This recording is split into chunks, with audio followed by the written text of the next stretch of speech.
Buenas tardes a todos, bienvenidos a la Cámara de Diputados.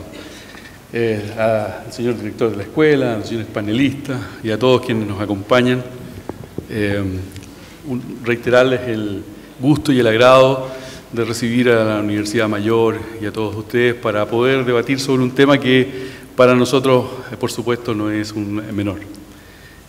Yo voy a hablar un poco a título personal, así que me van a dispensar que sea un poco coloquial. Tengo sentimientos encontrados con el Tribunal Constitucional.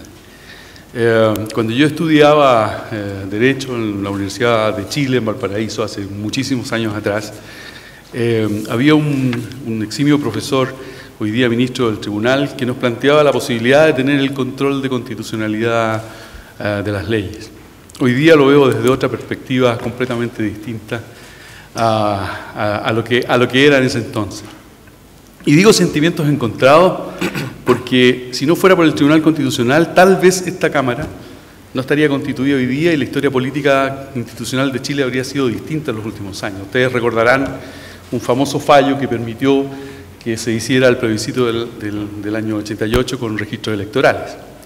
Pero me ha tocado vivir otro Tribunal Constitucional, ese Tribunal Constitucional que en los últimos años para nosotros es un poco errático en sus fallos, que a juicio de muchos en la corporación creemos que se inmiscuye en asuntos que de repente no debería inmiscuirse, que extralimita sus atribuciones y que es bastante autárquico en muchas cosas.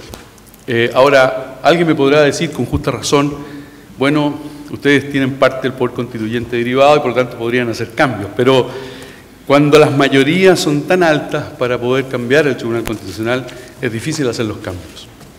Yo me recuerdo de dos hechos que me han marcado mucho en mi vida profesional respecto al Tribunal Constitucional, y se los quiero relatar un poco para motivarlos a que este es un tema que es contradictorio.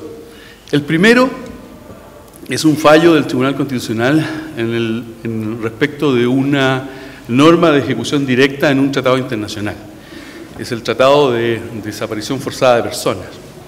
La Cámara de Diputados en su oportunidad votó como norma simple una disposición de ese tratado que lo que hacía era aplicar una serie de no quiero enredarlos mucho con tecnicismo, pero lo que en el fondo lo que hacía era que se entendía que era una norma no de ejecución directa. Así lo entendimos nosotros. Cuando una norma no es de ejecución directa, no tiene por qué ser declarada orgánica constitucional, porque se supone que después otra norma en el ordenamiento jurídico chileno la va a incorporar como tal. Por el contrario, si esa norma es de ejecución directa, yo veo que hay muchos estudiantes, así que discúlpenme aquellos que conocen más el tema que sea tan pedagógico, o espero ser pedagógico en lo que voy a decir. Cuando la norma no es de ejecución directa, como decía, es una norma común, el tratado, una ley común, pero cuando es una norma de ejecución directa y afecta, por ejemplo, las atribuciones de los tribunales de la República, hay que necesariamente votarla como orgánico constitucional. Bueno, el tribunal nos dijo en la primera oportunidad que lo que habíamos hecho era mal porque teníamos que votar esa norma como orgánico constitucional, porque el artículo 4 del tratado que yo le estoy contando, del Tratado de Montevideo, era una norma de ejecución directa. Pasó un año y el gobierno de turno repuso este tratado en la Cámara de Diputados y por supuesto nosotros, como ya teníamos el fallo del Tribunal Constitucional, procedimos a votar con el rango de orgánico constitucional el proyecto de acuerdo aprobatorio. Sucedió que no se alcanzó el quórum constitucional respectivo y el Tribunal Constitucional, mediante un requerimiento de los parlamentarios, acogió el requerimiento de los parlamentarios y declaró que la misma norma, el artículo 4, que 3 años antes o 2 años antes había sido declarado como norma de ejecución directa, ahora no era una norma de ejecución directa y por lo tanto se requería la aprobación mediante quórum simple. Eso lo vivimos a diario con la sentencia del Tribunal Constitucional. Porque el Tribunal Constitucional, quiero decirles además, ni una sola palabra, ni una sola letra. Muchas gracias. Esto es la ministra Peña que me está mandando a la ayuda. Eso lo vivimos a diario, porque el tribunal no se hace cargo de sus sentencias. Y no se hace cargo de sus sentencias, en esta fue demasiado obvio, porque no fue capaz de decir una sola palabra por qué estaba cambiando el criterio sobre el cual había hecho este tipo de modificación. Y eso crea incerteza jurídica en el legislador, porque lo que un día, por ejemplo, en materia de competencia es orgánico constitucional, al día siguiente, en un fallo distinto, no lo es. Porque algún día lo que es ley orgánica, porque altera las bases de la administración del Estado, hoy día no lo es. No hay ningún estudio sobre el particular, así que yo los motivo a todos los que están estudiantes a que vean la jurisprudencia del Tribunal Constitucional, que no es muy uniforme. Algunos dicen la explicación, dicen, mira, lo que pasa es que cambian los ministros, cambia el tribunal. Pero resulta que el ordenamiento chileno necesita un poquito más que eso. Necesita cierta constancia en el tiempo respecto de lo que es de una materia o lo que no es de una materia. Y hay un segundo elemento que nos complica con el Tribunal Constitucional. Es cuando el tribunal entra a dirimir el conflicto político. Y yo les voy a recordar un fallo y les voy a decir por qué produce estos sentimientos encontrados, que es el fallo sobre la actuación del Senado en materia del postnatal. Lo que hace el Tribunal Constitucional, en este caso, es decir que la actuación del Senado de dividir una votación era inconstitucional porque afectaba las atribuciones exclusivas del presidente de la República. Pero el tribunal no se molestó en mirar dos cosas. Uno, que estaba interviniendo en un conflicto político entre gobierno y oposición de ese entonces. Y lo segundo es que la falta, en algunos casos, la comete el Congreso Nacional.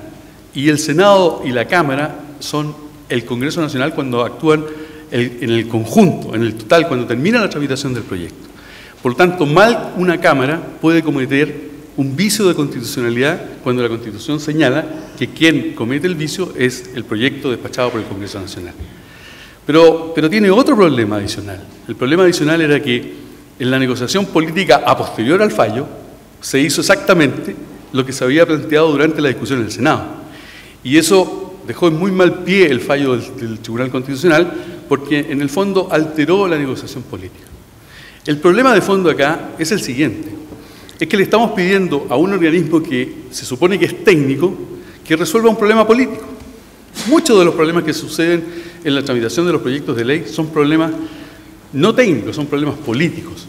Y por lo tanto, hacemos un órgano que es técnico para resolver un problema que es político y que debería resolverse en el seno político. Por eso digo que para nosotros el tema del Tribunal Constitucional es un tema complejo, es un tema que tiene de dulce por un lado, de gras por el otro, pero que es un tema que tenemos que debatir. Hoy día, como ustedes saben, se plantea un cuestionamiento acerca justamente de lo que yo digo, del rol preventivo del Tribunal Constitucional. Ha llegado un ministro, disculpa, quien conocemos muchísimo, así que le damos la bienvenida a esta casa también. Probablemente seminarios como este, debates como el que se van a escuchar ustedes, se van a dar mucho durante los próximos días, los próximos meses también, hasta que entre los proyectos de reforma sobre la Constitución que ha anunciado el actual gobierno, y creemos que nosotros tenemos que hacer ahí la discusión de algunas de las cosas que yo he planteado. No nos es inconmovible lo que suceda con el Tribunal Constitucional. Es evidentemente que es un órgano institucional que nosotros debemos en alguna manera perfeccionar, que debemos fijar bien sus competencias, que debemos quitarle algunos roles de dirimir la cuestión política, porque la cuestión política se tiene que dirimir de dos formas. Una, en el seno del Congreso Nacional, es nuestro entender, y el segundo, de la manera que se dirimen las cuestiones políticas, mediante el voto de la ciudadanía. Hay otras cosas técnicas, a lo mejor en las que el Tribunal Constitucional va a tener que seguir manteniendo el rol. Creo que en materia de inaplicabilidad está llenando un vacío que tenía la organización interna de nuestro régimen político. Pero, como le digo, es una materia donde hay mucha controversia y yo he querido solamente en esta pequeña introducción y con el permiso de los expositores, por supuesto, hacer algunos planteamientos. Muchas gracias, bienvenidos de nuevo y les dejo con los expertos, con los que saben. Hasta luego.